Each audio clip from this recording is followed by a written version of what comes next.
তারপর আমাকে দর্শন করছে আর কি। দর্শন করছে মানে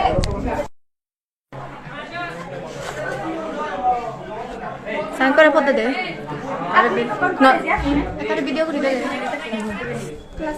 তো কখন দেখছেন? ঢোকার পর এখানে আসছে আর কি। স্যার ডাকছিল মানে কি বলে ডাকতে ওটা বলো। আমাকে ফোনে ডাকছে। কি বলছে কি বলছে কিসের জন্য ডাকছে? এখানে আসতে বলে ডাকছে আর কি। শুধু এটা বলছে না কাজ কি ছিল এটা? আমাকে বলছে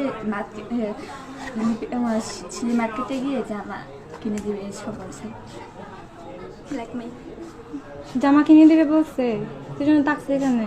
তোমার একাই কোন আসছো? বান্ধবী ছিল তোমার? একাই তো বিল্ডিং এ। তো তোমরা কখন আসছো? তারপর কি হয়েছে বলেন, এরপর বলেন, আপনি বলেন। টিচারটাকে তোমাকে ধরে ধরে জোরে করে নিয়ে আসছে এখানে। তারপর কি হয়েছে একটু বলেন প্লিজ, ভয় পাবেন না। তারপর আমাকে দর্শন করছে আর কি। দর্শন করছে মানে